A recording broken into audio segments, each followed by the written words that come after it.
Listen, like, me personally and Swain, we're still big time student of the game. So like, for us to even be up here, like, if we're something important, it's like, it's crazy, you know what I mean? It's really humbling, but we're gonna talk to y'all today about like career building, marketing, how to get booked, what to do once you get booked, your finances. We're gonna start off with like what you can do in the first 1 to 2 years, what you look like 5 years down the line. We're gonna touch on a lot. We need feedback for sure, so we're gonna ask a ton of questions. It means so much to me to come up here. It's like, this sounds corny, but barbering legit saved my life, man. I'm not even gonna lie to you. 2007, you can look it up. I was the most wanted person in Texas Panhandle. Crime Stoppers. Like, I was a dumbass, bad dude, man. I was always an entrepreneur, but I was in the wrong field, right? I was always trying to make some money in the wrong way. So I already knew how to cut hair, but back then haircuts were $10. So, you know, I cut my homeboys up. I didn't even like it.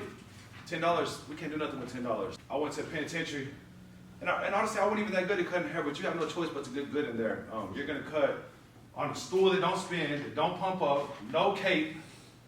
I mean, homemade everything. You got a corded clipper, but the good thing is you're gonna have all races, all ages, back to back to back, like the line never ends. You're cutting hair on a live person in front of this many people who all talk shit. So like you have to, like, ain't nobody in there nice, you know what I mean? So the second you mess somebody up, somebody's on your head, you know what I mean? So, but I'm grateful for that time. I spent 12 years in there, a lot of discipline. The hands-on skill got good. That's why I came home.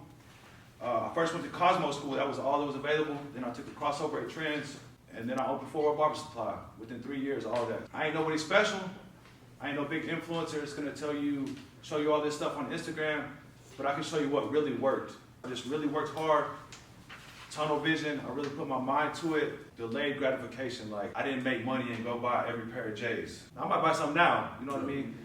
But I really just locked in. I took my ass to the barbershop every day, 7 days a week. First one there, last one to leave. Saved my money and invested it. And honestly, the way I did it is not even the right way. It worked, but Sway's gonna touch on a lot of stuff. Mentorship, paying more taxes. He's been through a lot of programs. The Chris Bosio 245 program. So we're gonna kind of talk about the way I did it. Yeah, it worked, but the way I wish I would have done it. So I'm 38 years old, he's 23, right? We're 15 years apart.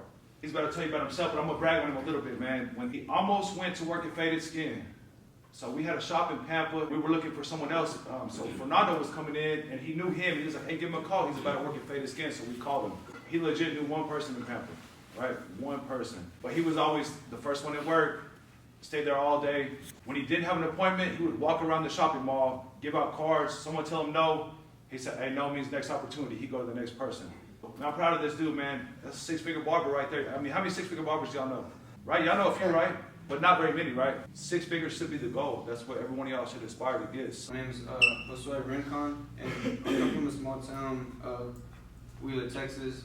Population there is probably like less than 1,500 people. But barbering really isn't even talked about at all there, so I kind of wanted to shed light on it, and that's why I kind of wanted to become a barber. And thinking long term too, I know back then I was 21 whenever I decided to be a barber.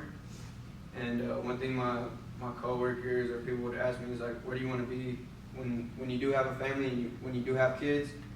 And the only thing that popped up in my mind was, I want to be there for my kids and my wife, right? And the only thing that I could think of that would give me the flexibility to do that is being a barber. I didn't really know anything going into it, right? So the only guy that I knew that knows everything about the business side of it was Chris Bosio. Going into Pampa, the population was about 20,000, and the market rate was $25, $30. Going into the Pampa shop was gonna take me to that next level, right? My first year, my goal for 2023, Chris Bosio told me, he was like, how much money do you think you could save up your first year? And I was like, shoot, probably a lot. And he was like, so this first year, just focus on saving up as much money as you can. And I ended up saving about $20,000 to $30,000 my first year, and I made about $75,000. And I don't know many people that could put it in their mind to save that much. In the long term, that's gonna help me buy real estate or buy a business. And fast forward to right now, I just bought a barbershop using the bank's money and showing the bank that I make a high income, right, about $8,000 a month. And that's what the banks want to see. They want to see that they can trust you with their money. So you can use the bank's money up here, right, and then stash my personal money and use that for other bigger things. From what he did to what I did what everybody else did. Put away my cash, didn't report it. I saved up a bunch of money that I was able to open a business with, but I had to break my back to get it. So when I go to the bank now, you claim $50,000 and then you thought you were slick and you wrote off $20,000 worth of stuff, so your income looks like $30,000. So when I go in there to them, I'm trying to make this big move, they're like, you made $30,000 last year. Opposed to what he did, he kept record and track of everything. Because now, when he went to buy this barbershop, no problems. He can go to the bank, they're gonna greet him with a smile and ask him how much money does he want. He's 23 years old. Next barbershop, next real estate investment, it's whatever he wants. So I just broke my back and saved every dollar. I seriously would go to the barbershop and work like 12 hours a day, 7 days a week. Like I would cut 90 heads a week. That hard. You can work smarter, not harder. And that's definitely what he's kind of trying to show you. I got a question real quick. Just to go on that, how did you create your paper trail? Like, what did you do to show that you were able to pay that? Like, Great what was question. the barber income? Yeah, so one thing that Basile touched up on, he's making us create habits. So whenever I do get into the bigger playing field, like right now I'm just sole proprietorship, which is just like doing business as like self-employment, right? When you actually make a higher income, like 100K, you can transfer to an S corp. You gotta at least make over 100,000, and that's whenever banks trust you with the bigger amounts of loans. If I do want a 100K, $100,000 loan and buy commercial property or commercial real estate, they're gonna be like, okay, you're an S corp.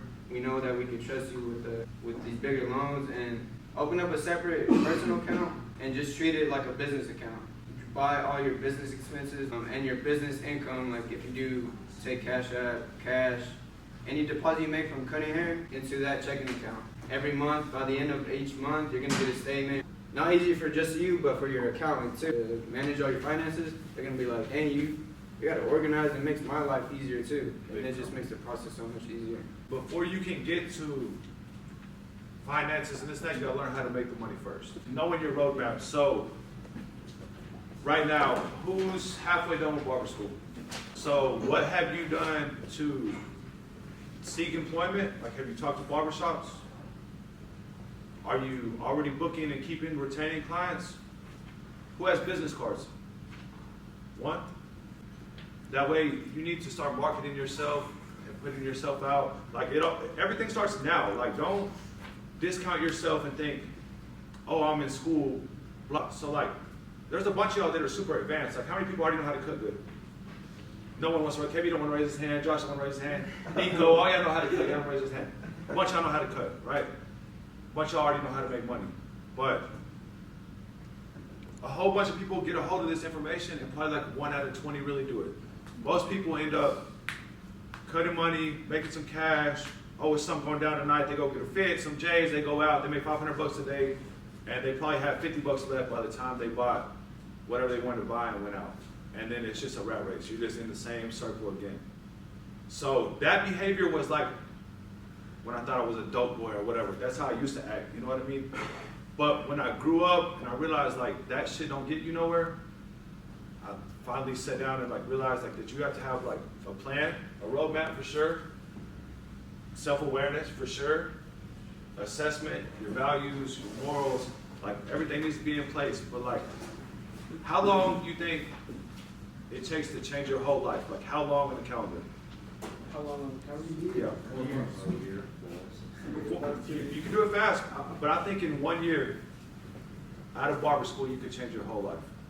Legitimate. I mean, I watched him do it. I did it myself, you know what I mean? When I came out of school, I mean, I've been cutting hair 20 years, cut 12 years in the penitentiary, and people would tell me like, oh, you might not make that much money cutting your hair. Watch me, you know what I mean? They told me, oh man, I don't think you should open no Fort Barber Supply. The economy's bad. So like, don't listen to no naysayers, this and that. Like, you decide what you want to do, but it's gonna take sacrifice and discipline. Like, but it's not that hard. It's actually kind of fun. Like, I became obsessed with the fact of like, I'm gonna do the next right thing. Like, I'm seeing everybody posting and going out and faking like they got it and all this and that. but I'm knowing in my head like what I'm doing. You know what I mean? So, I mean, that just all falls into your self-awareness, assessment of yourself. Hey, what do I really want to do? Like he said, he wants to be financially secure, his wife, his kids. He wants to be home. He can take a trip whenever he wants to, buy a car whenever he wants to. He do whatever he wants. And that's quick. And honestly, the skill level's there for a ton of y'all. Like, there's a whole bunch of y'all that could probably cut better than me, for sure. But you got to learn how to make money better than me, though, right? And you can. I had to learn it. You know what I mean? Like I say, I used to be a street dude. I blow through $100,000 and not have shit. You know what I mean? Now, $100,000, I could make the world turn. And next investment. How'd you make it? So going into Pampa, I only knew one person, right? And that one person was in high school. He was a popular kid, high school football player. And I just knew that if I could leverage that one person and, you know, focusing on the long term is like, okay, I'm gonna do free cuts. If he's got and knows a lot more people in high school, he's got friends and family, I'm gonna be like, all right, bro. And the perfect thing that works with that as well is social media, right? I'll take a picture of his haircut and I'll be like, if you post this on Instagram or Snapchat, Facebook, and tag me in it, how many people are gonna see that off of just 3 platforms, separate? So we're gonna be like hundreds of other people. And I don't gotta do that. And I told him, you know, bring a friend, his friend's cut would be free. And that's something called hot outreach. Hot outreach is leveraging people, friends and family that you already know, and then asking them to share it on social media. That way, the word of mouth, there's physical word of mouth and then there's virtual word of mouth. If you can tackle those 2 things 10 times a day, 20 times a day for 3 months each day, that's just going to snowball effect and add on to you and exposing yourself to your area, right? I mean, in Amarillo, how many people is there? Like 200,000, 250? There's a lot. So there's a lot of people out here, and shoot, they're building a Buc-ee's by the end of next year, so it's only going to grow even bigger. So there's a lot of people to cut, just in general. So hot outreach is great, and then the cold outreach is reaching out to people that you don't know. And that you can tap into that by going onto Facebook, the local Facebook groups. There's a lot of Facebook groups in Amarillo, in Pampa. We got a page called Let It All Out. And I think on my 3rd day, I was basically desperate. I was like, bro, how can I get my name out here like as fast as possible? And I just decided, I was like, bro, I'm gonna just do free cuts the whole day. So I just posted on there, I was like, check me out at this barbershop. I'm gonna be doing free cuts all day. And I haven't had to do that since then. I've been there for about a year, 4 months now. And You can parlay off what's going on in your community. So, like me, I came out of prison. I don't know nobody. I had a little setup at the house. I knew one person in the community, and I did free haircuts for graduation. And honestly, only like 3 people came, but a ton of people shared that post, and people liked it. They were like, "Man, that was really nice what you did." So the following week was the busiest I had ever been, and like one client brings 3 clients. But also something about this. What's the average age of your client, Josh? Say that one more time. Your clients, what clientele? You do not want to only have 17 to 21-year-olds doing burst fades with designs all day, which is cool. Everybody loves that. Everybody loves to post that. Those are fun haircuts. We all love that, right? But the reason I say diversify your clientele is there's certain demographics that aren't affected. Like, I saw this happen big time at the supply store. People come in, oh man, January's been slow. So a lot of my clients are Pentex. Everybody knows Pentex is a good paying job, right? A dude that works at Pentex is not gonna be as effective as a 21-year-old by Christmas or taxes or whatever. His life is gonna be very consistent, right? So it helps to diversify, have the young guys, the young high school dude that's fly, that goes to school, that brings you more clientele, but also have so I'm gonna use Pentex example a lot. So what changed the game for me, and I learned this from a stylist who's been cutting for 13 years. She works 3 days a week. She makes about $120,000 a year. 3 days a week. She's a beast. So also don't think, oh, I can only learn from this person, that person. The game all revolves together. You can learn from anyone. And she taught me how to book reoccurring clients. So the second I met a dude, like, I mean, my clients are mostly welders, oil field, Pantex. They're bigger money guys. But as soon as I see that, hey, this dude comes in, our conversation's good, I like him, he's consistent, and let's say it's Tuesday at 10 a.m. That's a hard time to book, right? Everybody agrees that's hard to book. Are you busy on Tuesdays, everybody? Booked out on Tuesday? No? So the second I find somebody at one of those spots, hey man, I noticed that, you know, you get your haircut about every 2 weeks. We got you in here on Tuesday at 10. You want to just make this your spot? You want this to be your spot in 2 weeks? And then you'll be surprised how many times that person will be like, Tuesday's my day off. Locked him in, right? Guess what else? His coworkers are off on Tuesday. His coworkers make the same amount of money he makes. So now when he goes to work, fresh fade, and somebody says, hey, you got a nice haircut, they do this all the time. Man, I got my own spot. I get my haircut every Tuesday at 10, right? They're just cool now, right? Guess what? My phone rings later. Hey, bro, do you mind if I give this dude your number? He wants to get a spot like I got. He's also off on Tuesdays. Oh, another one. One brings two, two brings three. I mean, it's crazy how it revolves. And you can tap into different markets. Like he tapped into that high school market. I tapped in with Pantex. Then we have like a factory called SWM. Same thing. It's hard to book 7 a.m. haircuts, right? Guess what? Night shift gets off at 7 a.m. They don't have time to get a haircut in the day. They've been searching for a barber forever. You know what, bro? When y'all get off, bring you and your two coworkers. I'll show up early to help to accommodate y'all. Wednesday morning, hard time to book. And now we're rolling. Now we're in SWM. Then we did the same thing at hunting. And these are all high-paying jobs. And it's honestly not that hard. You just got to know what's going on around you. Be really responsive. Like, once you meet these people, talk to them. You know what I mean? Hey, who else works with you? Blah, blah, blah. And it's so easy to network, but you got to speak up. You got to talk. And honestly, I never shut up about what I'm doing, ever. That's how I got Fort Worth Barber Supply. I was going to watch the Mavericks play in the playoffs. Shut up before Barber Supply. I was shopping, FaceTime, showing everybody what they had. So when they won, I came back like 3 days later. I went again. I was shopping again, showing everybody. And he's like, dang, you're really impressed, right? And I told him, man, we don't got a supply store. He said, why don't you open one? So that's just how always speaking about what you're doing, always talking about what you're doing, post what you're doing, opens a lot of opportunities, for sure. And that's stuff that you can work on right now while you're in barber school. That way, whenever you do graduate, for those of you that are halfway there, whenever you do go into that shop, you already want to hit the ground running, right? You don't want to wait till you get into the shop to start marketing. So, like, you're already in school and you're already cutting hair right now. Act as if you're in the shop right now. That way, whenever you do get in the shop, it's just, you just take off, you know what I mean, even further and even harder.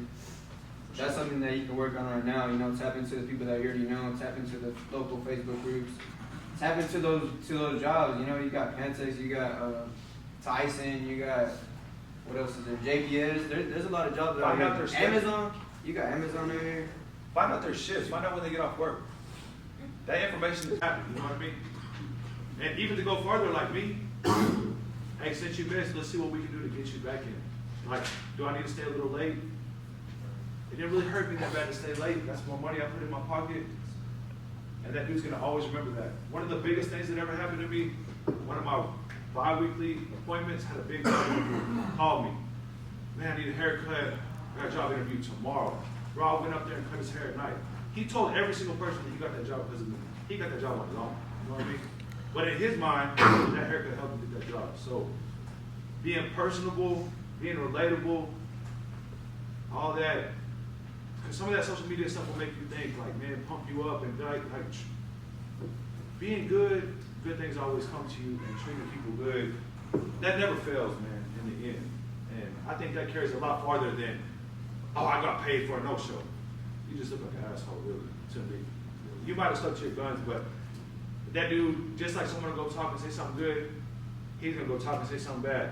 Yeah. And I've seen it happen with a very talented barber who's a friend of mine lose clients that were his friends. You know what I mean? They're probably his friend no more because he treated them like that. So, I mean, your character's gonna carry you a long way in the business for sure. It's a people business for sure. More so how you treat them than how you cut them is more important, honestly.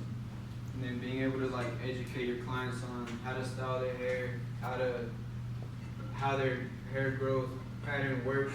That way, whenever they do, if you do have people that style their hair, that's gonna take your service and your value up even more, right? If you know more about just investing in your craft, right? If you value yourself more and you value your clients, what do you think the value of your service is gonna be worth? Is it gonna be worth $25, or after you're done with the service, are they gonna end up tipping you more because of the value poured into them, right? It don't matter about how much you charge right now, but what they pay after the service. Right? Some people might be charging $25, but you see them ending up with $50, $60 right after the service. Like, how does that work? Instead of jumping straight out of school, you see a lot of videos on TikTok. People, barbers charging like $100, $75. You know what I mean? Like, and then people are like thinking like, dang, how can I do that? But they don't show about what they did to get to that point first, right? They started charging for free at first, and then jumped up to 10, 15, 20, and you're just scaling your business. Like Mark did it off of, I don't even know how much he was charging at first, but Mark did what he did, charging. I started out charging $15 for kids and $20. I charge $50 minimum now, minimum. And I book, so because of Fort Worth Barber Supply, I only cut 2.5 days a week. And like, let's say when I go to work this Thursday, I'm gonna cut the same 12 people that I cut the Thursday 2 weeks before. Each one of them is a $50 minimum, right? So $600 out the gate to step in the barber shop. Now, I didn't start like that, but you can scale your business. But one thing I did was like him. I became obsessed with this craft. I went to every class I could go to. I went to every expo I could go to. I've learned as much as I could from, man, there's times I learned from a student, honestly. That's the thing too, man. It don't matter if someone's 20 years or 2 years or 2 months, they may do something a certain type of way.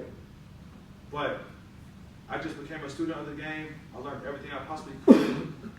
When I started off, there was a couple guys in the shop that told me that I was crazy because I used to do a lot of extra. Every single person, ears, eyebrows, I used to throw a hot towel on everybody. I used to shampoo them to start them. I don't like cutting dirty hair, right? Easier to cut clean hair. Shampoo them. Every single person, I went at least knocking these down with the 2. That takes no skill. Knock the little hairs around it, no skill. Hairs off the ears, still no skill, right? And believe it or not, when they've referred me clients, they've been like, man, that dude got the hair off my ears. There's not one person here who can't clean the hair off the ears. It's nothing. Make sure your trim range to 0, Captain. You can go to work, right? It's nothing. So I started adding a lot to the service so that way they could see what the whole experience was like. And that's how I got to that higher price tag, by doing a lot. And then also this, like he said, educating them. Like there's moms that have been wrestling with the cowlick for years and they're pissed about it. Every morning they have a fight about it, right? But if you educate them on how to style this with their girl, 20 that you pay 10 for, your $35 haircut's now $45. Just by adding the product, you're what took me years to get to my price tag. Just like that, you know what I mean? There's so much, man. There's so much, like, and just to absorb it, don't let it go in one ear and not the other, and do it. That's the thing. It's like, I hope everyone here in like the state of barbering now is the information is like prevalent. Like you can get a hold of it, and I see more people putting it into action. Like when I see how y'all cut, it blows my mind. Like how good y'all are, and how fast people grow. Used to back in the day, we had to hold somebody who would teach us. You know what I mean? But and y'all got great instructors too. That's another good thing. But there's no excuse. I mean, does anyone here feel like 6 figures? That's the goal, right? Yeah. Right? It's a lot of money. Do a lot with 6 figures. That's great. Just being in that mentorship, it's not just one-on-one with Chris Bazio. I'm in a group with people that make 6 figures or make 7, 8 figures. People that are already successful in this field, and still wanting to learn more about how to scale and all that. Is being surrounded by that type of people, being from a small town. How do you think that like shifts my mind? Is like, I don't know if any of y'all come from a small town, but being from a small town mentality is like, bro, I don't think I can ever get there. I don't think 6 figures is ever like reachable. But now that feels like the norm around me. Dudes are like, damn, like this dude the other day just made $20,000 in a month. 20,000. I'm like charging 25, and Chris Bosio he's charging $25 for the cut and 30 for a beard. Like that's freak. Like you can't. That's Like, a I low can't even price. freaking comprehend that. But If y'all get your phone, follow Chris Bosio. So like, Chris Bosio, him calling Chris Bosio is like 245. calling Michael Jordan and asking how to shoot a jumper Yeah. in the barber game. Yeah. Serious. Like, dude just changed the barber game. and one thing that he helped me with, starting out in my, whenever I started out in Tampa, I was doing an hour and a haircut, charging $30. $30 for 1 hour is like pretty good, right? But imagine if you become more efficient, you can do $30 in 30 minutes. You can already double your income and just becoming more efficient and making $30 or be able to make $60 in 1 hour just by cutting that time in half, right? So you can already double your income by the end of the year. I'm not just looking at it from what can I make in this day, but I'm looking like, okay, what is my salary going to be at the end of the year? And I want to hit 100K, I want to hit 120,000. So it's like, if I can become more efficient and go to 30 minutes, that's going to freaking change the game. So last year I made 75,000, and this year I'm projected to make 120. My second year, and that's like, shoot. Like I was aiming for 100,000 last year, but now I'm projected to make that like easy. And I was like, I couldn't even like comprehend that myself. But now that feels like normal. Like switching to 30 minutes, I'm kind of like building muscle and building muscle memory towards like, dude, I can do like 15 appointments, and it feels like nothing at the end of the day. To where like when I first started, 15 appointments would take me from. One's barely learned how to turn the clipper on, and then we got KB over here doing these crazy fades with designs in the same group, like, because the questions are going to be different. But we will do like 5-man groups if y'all want. We got a good demo station. Like, put your hands on the tools, we can talk about it, and then we'll kind of break y'all down by like where your level's at. But we'll talk about that at the end. I was just gonna go over like the tracking sheet. This is something that comes with that mentorship. Like, how many of y'all feel like you want to go up in prices, but you don't even know like your business, right? So if you track your numbers and understand your business and pull some levers, instead of feeling like, oh, I'm worth $40, I'm worth $40 a cut, I'm worth $50 a cut. If you actually track your numbers will tell you what you're actually worth, instead of you feeling like and making decisions just off of emotion. Business is basically numbers and metrics. If you don't know your metrics and numbers, then you really don't know your business, right? And tracking your numbers is what's going to take you to that next level, right? So right now, just off these 2 months, I know that I'm making $40 a client, just off of a haircut, and I'm charging $30. So that's almost a $10 average ticket, right? So I know I want to be at 45 by the end of the year. So if I know I'm about $45, and I can get this average visit to 17, which is almost three times a week, 3 times a month on basis, the average visit. And my annual customer value, if I can get that to at least $500, $600 a customer, that's what changed the game for me. Is what Chris Bosio said. Like, don't look at that every walk-in as just $20, $25, $30 is what they're gonna bring to you at the end of the year. One client could be worth $300, $500, $600 a year, or even more. You know what I mean? Just on reoccurring. If you get like Mark and you get them every 2 weeks, every 3 weeks, that customer can be valued at $2,000, $1,000 for the year. So I don't know if many of y'all have the book or the cut, and you might have like 300 clients. That might be you might could like cut some people off and be like, okay, this dude just visited me one time this whole year, right? Or you can look back on him and see, okay, this guy's visited me 3 times for the whole month. That's called a unique client, right? A unique client that's going to keep on coming, because say you live in Amarillo right now, but you were to move to Dumas or Lubbock. How many clients are going to follow you there? Are going to make that drive?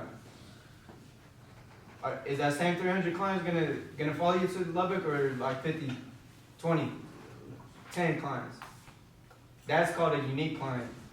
That separates from being a customer and a client.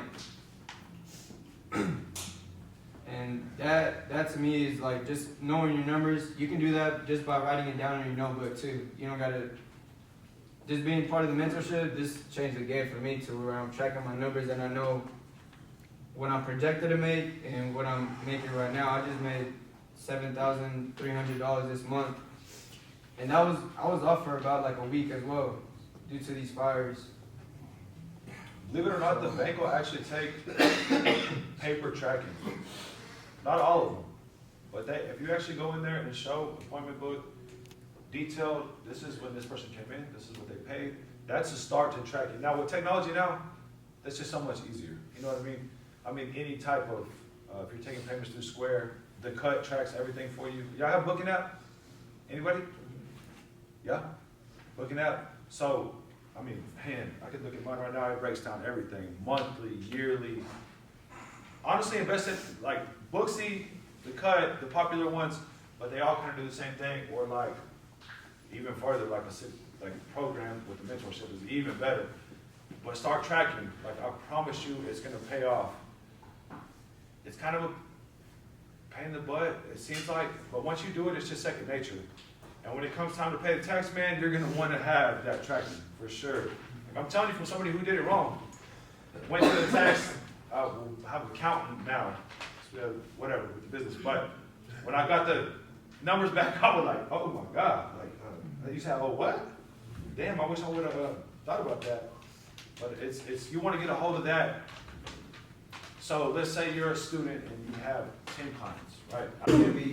You might make $1,000 for the week, and you might spend $800, and you're gonna be left with $200 for the week. 200 times 4 times, 200 times 4 weeks. That's 600. That's about what, $800. You're gonna pay your bills with that. You're gonna pay your rent, insurance, car note, like car insurance. You gotta make sure you save at least. We got this 50, 30, 20 rule. Save 50% of your income for your needs, 30% for your wants, and then 20% for savings and investments. That's what's gonna take your lifestyle to a whole nother level. That's what changed the game for me. That's what blew my mind. Being young at 20, well last year I was 22, and then now being at 23, now I feel like I'm so, like, just being so smart with your money really changed my life. Like, I never thought I could make $75,000 and save 40, 30, like 90%, like 80% of your income. Not many people can do that. And that's just, like he said, like having delayed gratification. If I make well over $8,000 a month, some of y'all, what are y'all gonna do with that money? You're gonna whip out the Hellcat. You're gonna whip out, you know what I mean? Like 2 car payments. You might get a nice whip for your girl too, or your wife. That's almost $2,000, $3,000 in just car payments that you can invest in a property. You know what I mean? By the end of the year, $1,000 times 12 months is gonna add up, right? At the end of the year, that could be $12,000, $15,000, $20,000 for a down payment on a real estate investment, on a real estate property, or even buying a barbershop. The barbershop I just bought, he offered me $15,000. That's a month. That was 3 months of saving up. And I barbershop. Yeah, like, and I didn't even use my personal money. I used the bank's money. That way, I'm investing other people's money. I'm not using my personal money. I still got all that saved up. Go ahead, Kevin. So this is part of the mentorship too. Is like, I'm working at the barbershop, right? And just because you just work there doesn't mean that you can take ownership, right? And treat it as if it's yours. That's one thing Chris Bosio teaches us in the program is just because it's not your barbershop, still treat it as if it was yours. That way, whenever you do want to do your own thing, you've already been doing it for a whole year. You know what I mean? You've been putting in, sweeping, mopping, because that's what comes with it. You know what I mean? At the end of the day, if you want to become a shop owner, everybody's just going to come in, get in their cuts, and then leave, right? They don't got to take care of the shop. But as a shop owner, you got to be in charge of cleaning the shop, make sure it looks nice. making sure it smells good, right? And that's things that a lot of people don't want to do, but that's just what comes with it, right? And that's something that I gotta learn. I can do it myself, I can pay somebody else to do it too. That way it frees up my time. And that's just a bigger investment too, to where at the shop, I wasn't just marketing myself, I was marketing for the shop owner. And that's what, if you know how to market yourself, right, and get yourself busy and booked, what makes it, and you can teach somebody else how to do it, that's whenever you know you're kind of ready to open up a barbershop. Because if you can get yourself busy and booked and you can teach other barbers how to do it, and you get the whole barbershop working as a team, is that not going to get the whole barbershop busy? Big time. And that's what you want, is like work as a team, not just feel like, okay, I'm working with my shop owner and watching his pockets. It's like, bro, we're all here to make bread, right? We're all here to make money. There's plenty of money for everybody out here. And if you look as your coworker, as a team player, y'all can all make 6 figures in our shop. In 20,000, with the area of 20,000 people, we're all making 6 figures. Like, how can you comprehend that? Like, that's crazy. And you know what? Early, never with us, but I think some of us, we used to see each other as competition. And the second we put that behind us, like, it's laughable now, you know what I mean? We grew so much. Like, everyone, like, man, honestly, the car, when everybody pulls up their car, it looks like a car lot out there. Like, it's crazy. Like, these guys are doing good, you know what I mean? But we did that as a team. Like, we did that by, like, honestly, man, like, they just beeping a minute ago in the cut. I'll look, man, I don't got a spot. And we'll look around. Like, most places are arguing and fighting over a walk-in. We're trying to shoot someone to their chair that's going to pay big money, you know what I mean? But that happens as a team. Like, you should never miss a chance to say something good about someone else in your barbershop. I tell every one of my clients, man, we got a badass team right here. Any one of these dudes will get you right. Don't ever feel like if I'm gone or out of town, I'm not. But that's just, if you look at any other profession where a person works on a person, a tattoo artist, I learned this by shaving a girl's face. She told me, man, they charge me $50 to shave my face like that. I said, damn, I shave every person's face like that. You know what I mean? That's crazy. So we were seriously disrespected for a while. That's not the case anymore, and it's not going to be the case. But I mean, look at it. A tattoo artist touches another person, massage therapist, they're $100 an hour, right? Every single person that works on a person, except for barbering. So that's why we have to hold ourselves to a higher standard, work together, learn as much as we can, and make a lot of money. That's the point. They got me booked on Saturdays and Sundays. Quick! Like that, right? Yeah, first Sunday I was booked up crazy. And then to touch on your answer, I didn't answer to it fully, but taking ownership, the lease was ending. This was a month ago, February 8th. The lease is ending the end of this month, and you, as a shop owner, you want to make sure if you're making good bread and your lifestyle creeps up or your income creeps up, you don't want your lifestyle to creep up too. If you make $100,000, you don't want to have $100,000 in expenses because you're gonna be back at ground zero. You know what I mean? Like in that rat wheel. You want to make sure if your income goes up to $100K, you're still at that $50,000 income. Expenses, right? And that's what's gonna put you 5 years ahead to where it's like, okay, I'm projecting to make 120 next year. I'm still living like if I'm with my parents, like saving up that bread, like to where it's like, okay, I saved up 40,000 last year.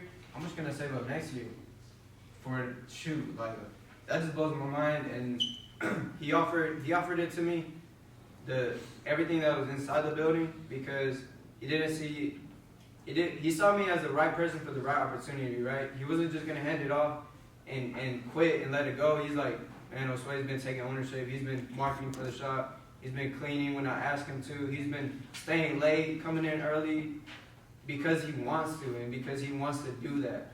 And that's whenever he saw the opportunity ending for him, he's like, man, Josue, here, like, I'm gonna make you this offer. If you feel like you're ready, you're ready. I'm like, bro, I've been doing this before, you know what I mean? So I'm for sure ready. And Preparation meets opportunity. Yeah, meets finances. Yeah. And then that delayed gratification. So, told y'all before I came out of prison, right? Street dude before I went to prison. So I thought I was fly, cars, clothes, spending money. So I had that standard for myself. So I came out, and I didn't go nowhere. I didn't go out and do nothing, because I didn't have no damn business being out there. I'm damn fool, I didn't have shit. You know what I mean? What I look like out, like I got it, and I don't got nothing. So, like a damn fool, right? Or even if I managed to get this car payment, I pull up and this shit ain't got no gas in it. You know what I mean? That's stupid. So, right? So I just lock myself in. I'm like, you're not even gonna see me unless I'm at the gym or the barber shop. When you see me, I'm gonna be right, right? So that's 1 year. You know what I mean? I locked in, bro. Let me tell you the truth, bro. When I started to show myself, and I started talking about investing in this barber supply, people in the street were hitting me up like, "What's up, bro? You got it or what? What's up?" Hell no, I ain't got it. Get away from me. You know what I mean? They thought I was back on. No. Hell no, I'll have my ass in that barbershop, you get a haircut, that's it. But it's just, 1 year can change your life, man. And it ain't that hard. It's kind of fun, actually. And that's why we handed out these papers. Like, how many of y'all have ever sat down with yourself and actually put your goals down on paper for a year? You know what I mean? For 5 years. Like, that's what helped me. That's what Chris Bozzi, we start off that program, is like having that roadmap, right? Where you want to see yourself in 5 years, 1 year, 2 years down the line. Because that time's coming, right? God willing, He gives us that time. But we want to make sure that when that time comes, that you envision it, but you're living in that life too. Like, that's what changed the game. Is like everything that I wrote down by the end of last year, I'm way ahead of that. I'm 2 years past that. So whereas like I was saving up for a barbershop by the end of this year. That came up 2 months. Like if I wasn't ready for the opportunity. You have been this disciplined, and you can treat yourself in the way you want to. Like my thing is like I like going to games, Cowboys, whatever. Yeah, Cowboys, but no, I hope. Man, that's my team. But and I was just there at the Green Bay game. They hurt my feelings, but that's how I would treat myself. Like it's not that fun going to Twin Peaks here in Amarillo every other day. It's cool, but like you're gonna see the same person, same shit, same drink, but you're gonna spend $150, $200 every time you go in there. So like that's more like that delayed gratification. Like work hard, and when you do treat yourself to something that's worth it. You know what I mean? Go out of town, go to a barber expo, write it off as a tax expense. We're gonna talk about that in a minute too. And you're educating yourself and learning and networking and doing a whole bunch of other things, and you were able to take out your taxes. That's the type of thing that's fun, like, and you're growing. But man, like, for someone who did everything wrong for so long, and then once I started to get positive momentum and doing it right, it's really not that hard. You know what I mean? And you're getting to do something you love. That's what's crazy. Like, most people hate to go to work. I love to go to work. If I don't come for a couple days, I'm trying to find somebody for a haircut. Like I say, I only cut 2.5 days now. In between, I'm like, damn, I'm looking at somebody like upside somebody's head. They want to get faded up. But man, y'all are in a great position. Barbering's probably one of the best places it's ever been. Y'all are lucky. Y'all got good instructors, man. These boys are bad. And honestly, I don't know what they make a day, but I know what they make in the barbershop. So for them to come here and give you guys their time and their knowledge and show you what they do, like, hey, that's big, man. That's a good thing, man. We appreciate that for sure. Oh, where else we need to go? Saving more than you make. Pretty much touched on that. Does anybody know what is a tax write-off? Somebody give me a tax write-off. What can you write off? Gas. Okay, that's good. That's good. You're gonna know before you leave. Clippers, food, Okay. gas, Yeah. tools, equipment. What else? What can you write off? Phone bill. Phone bill, yes. Car bill. Whatever you pay for your booking at. They like do medications and stuff like that. Medications. Anything involved with Health insurance. 300 square foot of your house for a home office. Yep. Oh wow. Marketing expenses. You spend any money on social media, t-shirts, travel, education. You can get a school credit right now. I believe it's $1,000. So when you file, Make more this year, and spend about 8,000, 10,000 in taxes whenever I was sole proprietor. Like being self-employed, you're gonna be taxed 15.3 per self-employment tax. That's already $8,000 if you made 80,000. So imagine if you make $100,000, that's gonna be an even higher tax bill, right? But if you know tax strategy and you know, okay, S corp, they're gonna tax you on on the salary that you set for yourself. they're gonna tax you on the say if I do transfer to S corp and I say I can live off of $50,000 for the year, that's almost $1,000 a week. I can for sure do that. They're just gonna tax me off of that $50,000. Then I distribute money to my personal account, and they're not gonna tax me off of that because that's for personal. They're gonna tax me on whatever I said my annual salary is for the business. So I make $120,000, and then I pay less in taxes. So where Uncle Sam, you know what I mean, takes a little bit of that, but I take really way more. And then like going into Pike County, that's why I bought into that. That way I can let the professionals handle all that, and I just focus on the business and saving for my next investments, right? And they handle it. Might be a little bit to pay for that, but that's a write-off too. That's a accounting, and I don't mind investing that money to make even more money. You know what I mean? Like all this, I ain't gonna lie, it gives me a headache. Like, it's so much information and crazy, right? But check this out, you focus so hard on how to make the money, and then you get the money, and then a whole bunch of it gets taken away from you, and then you want to pay attention, right? Then you're like, oh shit, like, it's harder to figure out how to keep the money than it is how to make it. Making it was easy. But it's a real thing, and it's something that we have to do. That's why we're here talking about barbering as a business, us as a business, not a hobby. Because it don't even make no sense to make this money and then let them take it away from me. So even though it seems like overwhelming, like, because at first it was so far over my head, but I just started small, started understanding, and then each year when I was like, damn, they just took a whole bunch more money.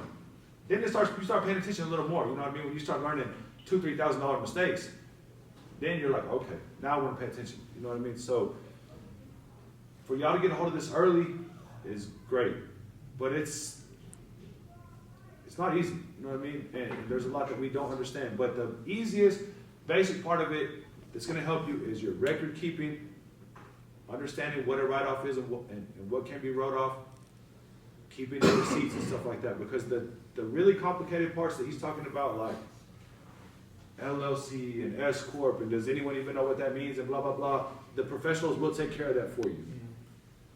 But you got to do your part with your record keeping. I like a barber supply store too, bro. Yeah, sure. We can talk about it. Where you want to go? OKC? I don't know, bro. Something. Yeah, supply stores are an option. Nothing crazy, maybe just Dubai or something. Who else? Ali, what's up? What's the goal?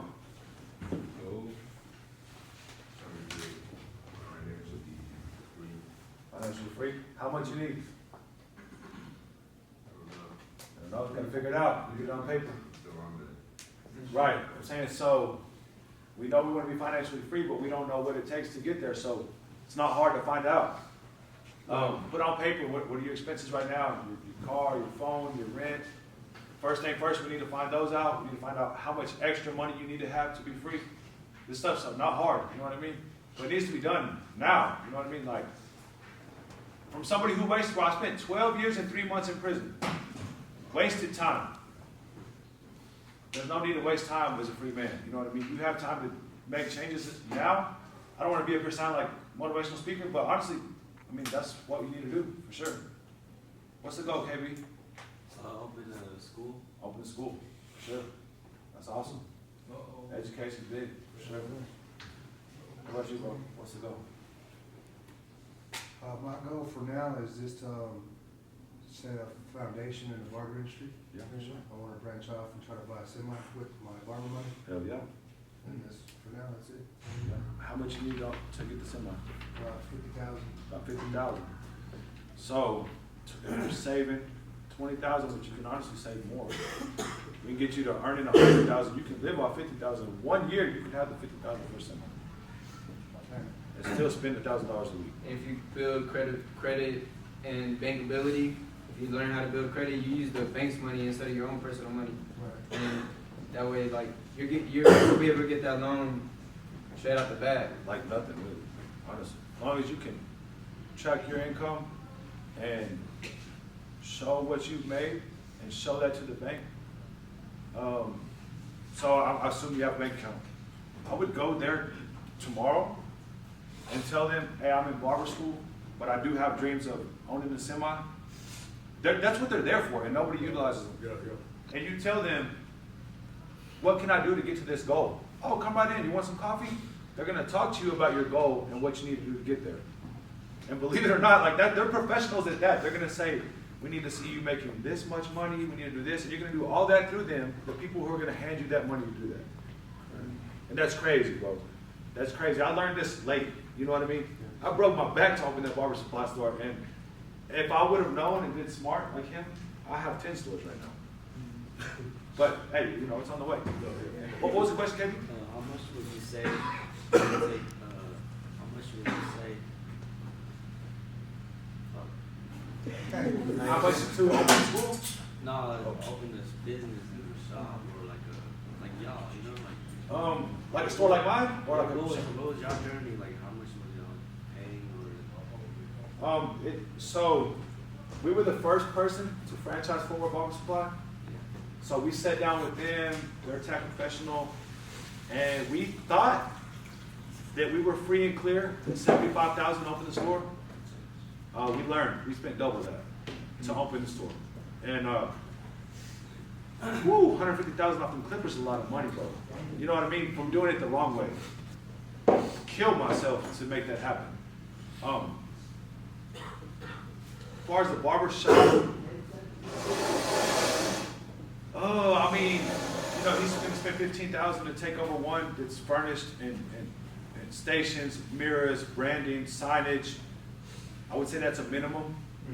I would think about, I mean, you're looking at your lease, you're probably, I'd say $20,000 will probably get you a shop open. And furnish the way you want it, and spend some money on marketing, things like that for sure. So to get there, like my current lifestyle, right? Like, what's his name? Ollie? Yeah. Ollie said he wants to be financially free. And the way to do that is just tracking your numbers. You know what I mean? Knowing what your expenses is right now, like tracking my income. Like last year I made $75,000 in a year. Break it down month by month, that's $6,500, close to $7,000 a month. And then if you budget, you're gonna know how much you spend on like each month on rent, gas, food, 6 businesses, like 3 real estate properties, you're covering your lifestyle expenses. And whatever you make cutting hair, that's just gonna be to live, you know what I mean? Like fun money, vacation, or whatever. Yeah, or stacking. For your kids. Live on for your kids. Like that's how you create a legacy, right? That's what's gonna live beyond me, and that's what I want to do. Is my kids is gonna be good. Like that's the type of level I'm on. That's the type of focus I'm on. Is like not only are my kids gonna be good, but my kids are gonna be good. Like that's generation. That's 2 generations. Like me personally, with the barber supply, you know, going into a new business, you need to think about the first 2 years. I don't even need to touch this money. You can see it; it looks great, but if you can manage not to touch it, your life can change. So that's the reason I still cut, besides the fact that I love it. So if I tell you I cut 30 heads a week in my life, right? Any single thing that store does, I just turn it back in. I create a job for my girlfriend, right? She works there, and she gets paid, and then I just, every single thing else, I mean, it's there, but I just turn it over. More stuff on the shelf, more stuff on the shelf. Discipline, delayed gratification. Like, the fastest way for something to fail, like, let's say you cut hair, you get that semi-truck. Semi-truck starts making money. Next thing you know, you're in Mexico. Next thing you know, you're in Vegas, right? You're spending the semi money fast as it can go. Now semi breaks down. Oh shit, now you done lost your business. That's why the first 2 to 3 years, most businesses fail.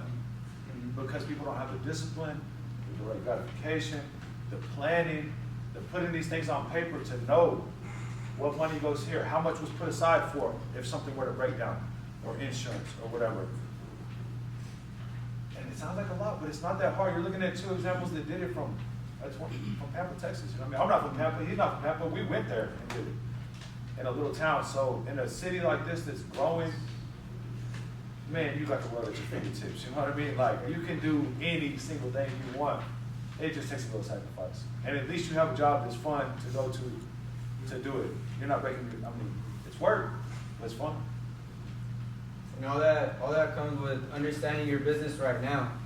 You know what I mean? If you don't understand how to run your business right now, how to market yourself, how do you expect to run a barbershop? How do you expect to run a barber school? Because you need to know how to market, right? If you don't know how to market, you're not going to have a successful business. Because you can't get people in the door and you can't keep yourself busy. If you can't keep yourself busy, how are you going to run a barbershop and get 10 other barbers busy? If you're not even busy and booked out, right? So that just comes with right now. If you know how to run your business and teach somebody else how to do it, that's just a system, right? If you have a system in place, you can scale it, right? Plug and play. Whatever you did as a barber for yourself, plug that into a barbershop. That's a bigger scale, right? You're gonna have other barbers doing the same thing. Same thing if you want to run a smoothie business, if you want to run a trucking company, same thing. You know how to market the hell out of a barbershop, you know how to market the hell out of yourself, you know how to market the hell out of a trucking company. You know what I mean? You know what type of people to attract, where to look for. Not only that, if you understand your taxes and learn how to work with the banks, that just adds on to these other businesses you want to get into, right? But all that doesn't happen if you don't have, like how we said, you don't have a strong foundation and you know how to run your own business, right? Because we're self-employed. Once you get that license, what are you? Self-contractor, right? You're a contractor. You're self-employed. So you're a business. It's not a hobby, bro. Like, you gotta actually like learn how to structure your business and build it to a way bigger, like an escort. That's a big money. You know what I mean? Like, we're not trying to play with nickels and dimes. We're trying to get to the Benjamin, bro. You want to touch networking? So, like, look, when I look out here and there's a bunch of y'all, y'all should look at each other as potential future business partners. Like, this is a network. If y'all are classmates, there is no way that y'all, I ain't saying y'all gotta be best friends, but that y'all should not be lightly cool with each other. Because if KB goes on and opens that school, and you go on and open that barber supply store, and he needs 50 kids, why would he not rock with you that he went to school with, right? That only makes sense. I mean, man, you get real big with your barber supply, and you need a bunch of supplies picked up, and my man here got the truck. You know what I'm saying? It's easy. Like, it's not to be overthought. Like, there's no way you should look in here and be like, I don't mess with so-and-so. Why not? Why would you close that off? I mess with everybody. You know what I mean? I keep a cool, casual relationship with anybody. What I want an enemy for? I was paying attention my whole life, watching my back. I want an enemy for it. You know what I mean? With them, and they see if you can build a relationship right now with the smaller bank, that's what Chris Buzio taps into too. Is like the Chase, Wells Fargo, what else? Chase, Wells Fargo. These bigger banks, they're called tier 1 banks because they hold a lot of money, right? They hold billions in funding. So right now, opening up that barbershop, I'm gonna run it through Chase because they're a higher bank. I'm gonna be reporting income to that higher bank. So whenever I do want to pull out a loan for my second location, imagine if I go to a smaller bank and they see that banks know other banks, right? So if they know that I did well and built a good relationship, built good credit with the Chase, with the higher bank, they're gonna, and I go to these smaller local banks, they're gonna be like, damn, like you made this much with a barbershop and you want a 20,000 for a barbershop? We can do a 50,000. Yeah, straight up. We can do 70,000. That's gonna, you know what I mean? Like, so for sure, if you're banking with the smaller bank right now, just make sure that you're building a good relationship. You got good credit. You're not damaging. You're not damaging that relationship. So if you do want to partner with a higher bank like Chase, Wells Fargo, that got more money and can give you more money, bro, like. They changed their tone quick. Like when I originally walked in there, I don't know if they see tattoos or what. When I come in now, they greet me. You know what I mean? Yeah. Oh, how you doing, sir? And, you're right. So you build that relationship and change your tone. But I guess we're gonna wrap it up pretty quick. But let's just do like Q&A. Like, man, don't anything y'all got a question? Let's get it. So you said you have 2 accounts, right? Your personal, your business. So anything you get through any like cash app, Venmo, Zelle, people always especially in this industry, and they'll split their money different ways. So you take everything, you put it in that business account, and then you take what you need. So like if you take all of your income and put it in that business account, you obviously have to have something for personal, for like personal bills, right? So you take a percentage, like what's your thought process for how much you're gonna take out to put in your personal to pay your expenses? So yeah, so right now, I make it. I at least make $8,000 a month. So I want to save $90,000. I mean, 90% of my income. So 90% of 8,000 is about 6,500. I know I could put away $1,000 for sure a week. So whenever I do want to take out money for my personal, I mean, all I do is just open up my mobile. They got mobile, and just you can transfer money from account to account, right? So I just every week $1,000 for my rent. You know what I mean? For my expenses. So like I said, like I got 2,500 in expenses for my rent, groceries, gas. To make this happen at the end of the year, how can I break it down month by month, week by week, day by day to get there? And then once you actually write it down, now you're like, oh shoot, I can actually do this. Like, It's easier when you know what you want. And positive momentum is a real thing. Like, have you ever like been messing up and doing bad, and it's like everything that could happen bad happens, and blah blah blah, and it just keeps getting worse and worse. It's the same thing with good. Oh, this week I picked up a new client. I'm getting closer to getting booked out. I'm getting closer to graduating. You just keep putting in. Every day counts, like I said before. Baby steps, baby steps, baby steps, and then it starts to snowball. Like, the more good things you do with that goal in mind, like, how long have you graduated? In June. So, okay, it's time to start getting booked. It's time to start thinking about where you're going to work. You know what I mean? It's time to start saving money for the tools and things like that you're going to need to get to the barbershop. So as you see yourself working towards them goals, the little goal that you meet, that's positive momentum to the next one. And you meet one goal, you meet two goals. Like, it just, I'm telling you, it's like positive affirmation. Like, you do something right, you do something else right. And you just separate yourself from all the bullshit. Like, any negativity, anything doubting you, anything pulling you in the wrong direction, tunnel vision towards that goal and that positive mindset that you want to keep to get where you're at. And then you just don't accept no for an answer, bro. Like, how do you get disciplined? You just know, like, this is me, this is what I'm gonna do. And I don't care what everybody else says, you know what I mean? Kind of gotta have like an aggressive mindset towards it, for sure. Anybody else questions? Somebody got a question. What's up? Talk to me. Ask me something. Ask one of us something. Like, what's one thing that you could do that could, like, possibly, like, come up with your finances? What would you do?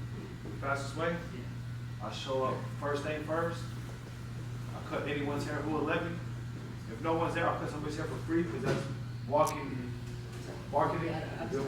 Yeah. If I'm at your shop in Hereford, right there where there's a gym next door, nobody's in my chair, I'm popping over the gym. Hey, look, I don't want to bother your workout. I just want to give you this. I want to cut you for free. Just try me out. Walk off. They're going to work out. They probably get done full of sweat and pop over there. Swallow it up. Still ready to come? I mean, let's go. I mean, because I've done that sometimes too. Yeah, so to get finances, it's just a grind, bro. Everybody talks about grind, hustle, this and that. And do it. Get up early. Something else, this is more life than barbering, but your personal habits and what you do, like if you're super getting drunk at night, out partying, what are you gonna be like the next morning? Right? When I eliminated that shit, because I used to love being out in the clubs and drinking and blah blah blah and sleeping in, that's loser mentality, bro. You know what I mean? You're gonna see the same people doing that same shit. Like, that's why I say delayed gratification and set you. But say you do like to have a drink, right? But set you a goal, like, okay, once I make some money, summertime, they got Drake concert in OKC, I'm gonna go, I'm gonna have a good time. Treat yourself to that. You know what I mean? But don't do it on a Tuesday night when you wanna turn up. Now Wednesday, you ain't make no money Wednesday morning because you ain't worth shit. You know what I mean? You can't even, you got a headache. So, I feel like the little characteristics and the little things of discipline become big things of discipline. Right? for sure. Like you Oh, go ahead. You said, Do you guys do the like next own right a thing. You say, do we own a house? Oh, I'm getting her to get you both. Yeah. Okay, so me personally, I moved here to Amarillo, and I did not buy a house because I don't know where we're gonna put other Fort Worth barber supplies at. So I didn't want to be tied here. Like that store will always be there, but like I may leave and do it, but definitely investing in the home is very much the right way. Because that's like one of my like basic. Seeing like what you said, like taking that big step, that big goal, and just reverse engineering it to where it's like, okay, by this month I need it. I know I can. By this month I know I can do something every week to get there, right? By every week I can do something every day, and that's just all it is. And you got Google. You can download Google Calendar that'll remind you, but like do 5 things a day. That can get you to that end goal, right? Do 5 things a day, and 10 things or 3 things a day, and then 5 big goals, right? By the end of the week. Little things add up, right? If you can do 3 things a day, by the end of the month, there's what, 30 days in a month, you can already accomplish 30 goals by the end of the month. Build that up, do 5 things a day, 10 things a day. By the end of the month, you'll accomplish so many things in just that month, right? So by the end of the year, you'll have 3,000 things that you accomplish. And by the end of the year, you know what I mean? Like when you really break it down, every day you're going to be accomplishing something, right? And then that's going to carry on to the next day. And you'll be like, damn, you look back on what you planned. You look down at what you planned for last week, and you'll be like, damn, I did a lot. And then you're going to be like, shit, let's keep it going, right? It's going to start becoming like a game, like, damn, I just saved $1,000, $1,500 last week. By the end of the month, you're going to save up $8,000. Like, who can do that? Like, that takes discipline, like what he said, but like tracking your numbers, right? Write down what you want to save at the end of the month. Break it down. I gotta save $1,500 every week. I gotta make $500 a day.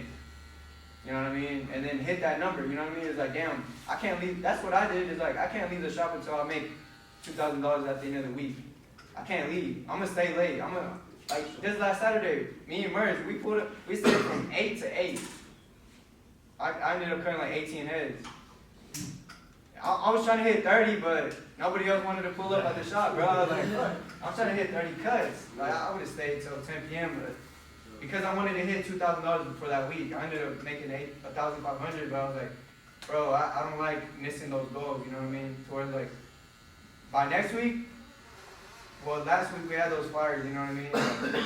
So I had to step out to the shop for 2-3 days, and I still made $1,500. You know what I mean? I worked Friday and Saturday. I made $600 each day. That's a full week for somebody. And I did that in 2 days. Just because I put that in my head, it's like I need to hit $1,500. I need to make $2,000 to get to where I want to be at, right? I'm not gonna. You know what I mean? I got goals to reach. I got big things. I'm not gonna slack off. Like I got big things. To help you too, you can reflect, but you can think like it's okay to look back. Like 3 years ago, bro, I was detailing people's cars for undercut, like $100 full detail, busting my knuckles, right? Just 3 years ago. So you can look at like, okay, now you have some clientele, you're making some money, and you can think back to like, I remember I was happy the first time somebody actually paid me for a haircut. You know what I mean? So like what he was saying, like how do you stay disciplined and keep going? Like you can, DJ, we're gonna do a barber battle with your shop. So you get points from your shop. First place 7 points, second place 5 points, third place 3 points, 1 point for anybody who enters. But we're telling all the shop owners, you have to recruit students. And students, you have to reach out to shop owners. So don't be surprised when shop owners start trying to holler at y'all because they want y'all to get points. But what that does is, let's say you didn't have a relationship with the executive barbershop, whatever. But they holler at you for the battle. Bro, we need you to suit up for the battle. So now you've made that bridge, right? So now that's one potential shop that you can go to. So that's going to be going on in May. We're going to have shops reaching out to a lot of you guys. You know what I mean? Some of y'all are going to be high recruits, man, for sure. Y'all will be winners. But start that process now, like job seeking. If someone will let you shadow, bro, that's priceless. Like, build a relationship, reach out. You'd be surprised, bro. Like, I will never say no to someone trying to shadow. Ever. You know what I mean? So, I would definitely say, fill your social media up with barbers. Like their shit, comment on their shit, reach out to them, talk to them, get to know them. If they allow you to come in, like, sometimes we have to do things that are, like, we have pride, you know what I mean? Like I told you, I was scrubbing people's tires. The same people whose car I used to wash are asking to borrow money now. You know what I mean? But you may go to the shop in shadow, you may got a sweep. You can shampoo without a license now, so you can shampoo something, whatever, you know what I mean?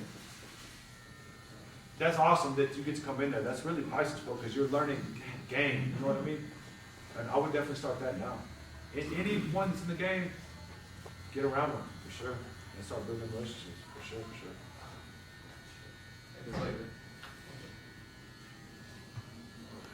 Somebody have a question about that? Like, finding the right shop? Like, how many of y'all have, like, been, for those of y'all about to, like, graduate, how many of y'all been looking into the shop? Already knowing where you want to work at, right? How many of y'all, like, already started marketing yourself? Trying to get it, like, you gotta start. I'm gonna tell you an easy way. When I got ready to open the barber supply, so we were mobile for a while, right? So the easiest way that I would break the ice, I would book an appointment at barber shops. I'm in the shop now, I'm in the chair, right? We're talking. And then I start telling them what I had going on. So let's say if you have interest in the shop, book an appointment there. Book with one of the barbers or book with the owner. And then tell them about yourself. Like I said, don't ever miss opportunity to tell people, you should never go anywhere without telling someone, I'm in barber school, I'm a barber. That should come out everybody that knows you needs to know that. So when you're getting that haircut, you might be letting the dude know, he's got an empty chair right there. Dang, don't see me here in barber school.